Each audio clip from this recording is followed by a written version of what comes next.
Parshas Beshalach, Shabbos Shira. Oz Yoshir Moshe B'nai Yisrael. Oz. What is Oz? Then it implies the future. Why that word? So the Kabbalists come along and tell us Oz, the gematria is Aleph Zayin 8. Yemot HaMashiach is referred to in the number 8. By Bayom Hashmini. 7 days of creation for this world, and 8 Oz. In the future we will once again, with Moshe Rabbeinu, sing Shira. So the Shira, the crossing of the sea, and at the end of the parasha with Amalek, we have Man, the Torah tells us about the Man in the middle. So one side is Shira, the other side is Amalek, and Man doesn't seem to get so much publicity, so to speak. But think about it. It's one of the greatest miracles that we know of, that we understand somewhat, in all of world history, in all of Jewish history. 40 years, excluding Shabbos and Yom Tov, over 14,000 days, Hashem sent them on every morning, express.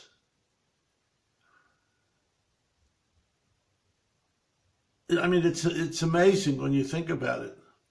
And what's more amazing is that once the process started, you never hear again about the Jewish people, B'nai Yisrael, complaining that they don't have food. They say that man was some kind of coriander seed. And the Medrash tells us that Moshe took a sample and he put it in a canister, which was then put inside the Aron HaKodesh to be saved for the future generations to see. But think how amazing the concept is. Like you redeem a people, there are 600,000, about 600,000 leaving. You know, how do you feed them? You're in the desert. And Man means man who. Well, what is this? The people came and they asked Moshe, what is this? Man somehow fulfilled all your food cravings and desires. And it came uninterrupted. And the people didn't complain, which is also a miracle. They didn't, they complained about water, other things. So between the Man and probably caravans going by every now and then, or little cities that Israel approached, they were able to buy some other things, probably. I don't know 100%.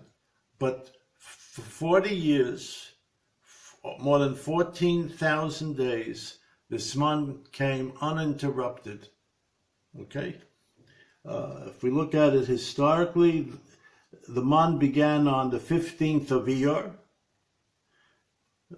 There was a gap between Yetzias Mitzrayim and then, but the people had brought along some food, and by the time it ran out, it was 15th of Iyar.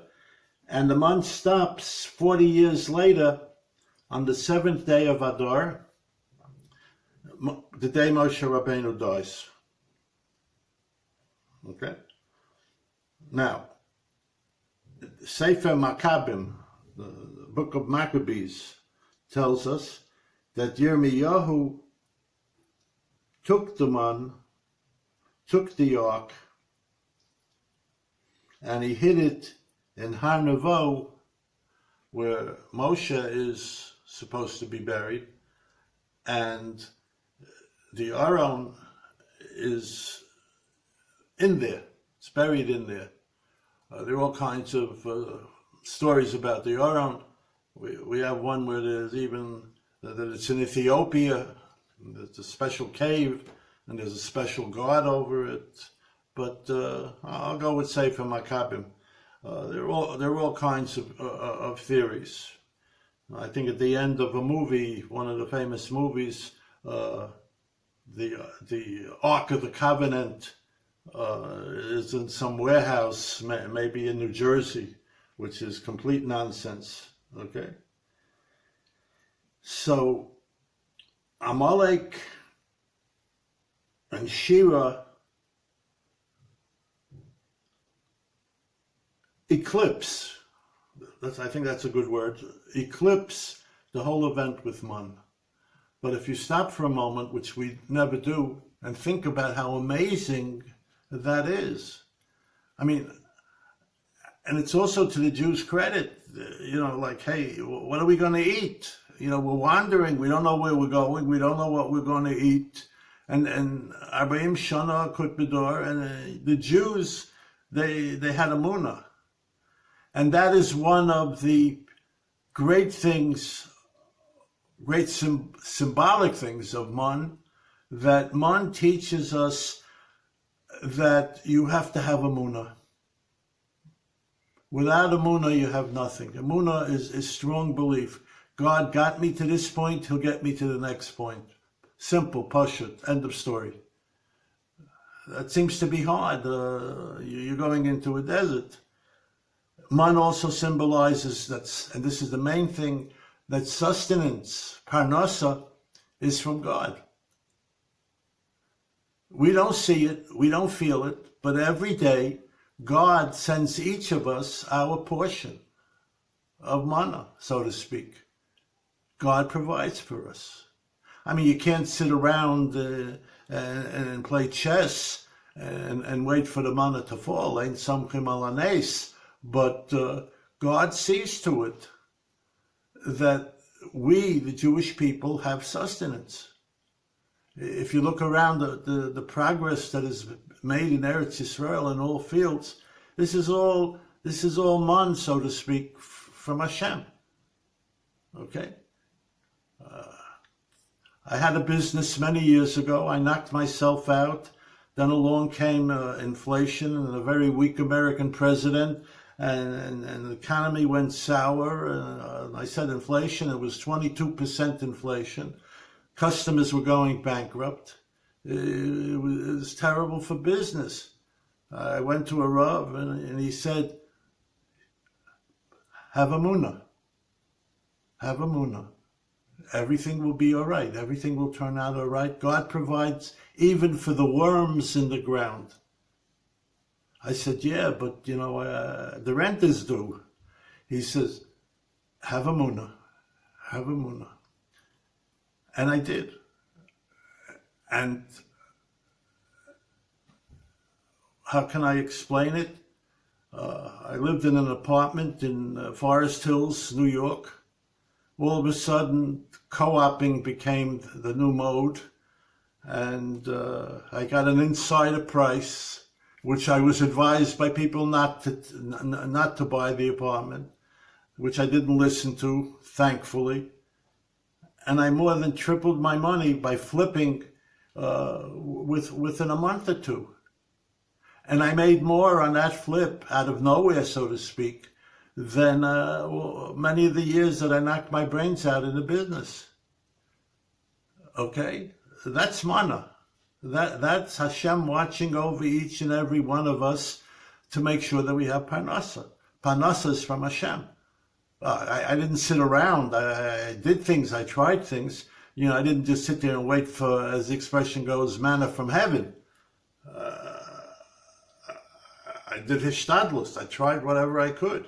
And Hashem is there. That is one of the great messages of Shabbos Shira, of Man, that Parnasa is all dependent on Hashem. I did nothing. I was lucky I was in that apartment. That building was one of the first to go co-op. And all of a sudden, manna came from heaven, so to speak. And there are many other incidents in my life, I'm sure in your life, in everyone's life, where all of a sudden, something happens that helps you out. The man was, as I said to be like a coriander seed. It had whatever taste you wanted. And not to be funny, maybe a little bit to be funny, it could not be a problem with kashrut, right? First of all, it's from divine caterers. Number two, you don't have the fight between this group and that group, this kashrut organization, that problem was eliminated. All the Jewish people had to do was get up in the morning and take a money according to what they needed, according to the people in the household. Not less, not more, and not to do it on Shabbos and Yom Tov. And God provided. How lucky was that generation? Maybe lucky is not the right word. How fortunate was that generation that saw so many miracles. The Makos, Yitzias Mitzrayim, Matan Torah. I mean, it's a fortunate generation. There was direct communication on a daily basis between Hashem and the people of Israel. Okay? Nowadays, we have it also, but we don't see it. We don't feel it, or many of us don't feel it, because we're not connected. Those who are connected feel it. Those who are connected appreciate it. There's a whole extensive sections in the Gemara. If you want to look further, go to Yuma Ayin Hey Tzad Beit, and also in Kedushin Lamed Shmona Aleph, Daf Aleph. Okay. Emunah, Bitachon is not Bitcoin. I think I made that up myself, not being critical of anything. I'm just, the words are almost the same. You have to have Bitachon. If you have Bitachon, real Bitachon, that it's God that's providing, it's God that gives you the tip, it's God that tells you when to sell, when to buy, it's God that opens up the opportunity for you because He watches over you. Now this is for Bnei Yisrael. No people in the world could claim to have such a individual relationship with God. No people in the world could dare to claim that God fed them for 40 years and they did well and they didn't have disease. Okay? This is the foundation. This is the cornerstone of our Emunah.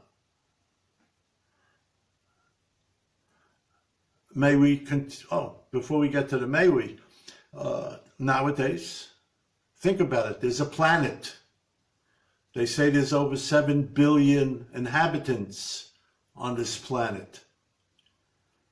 Somehow or other, except for an occasional famine, except for extreme poverty and ignorance, people are also to blame.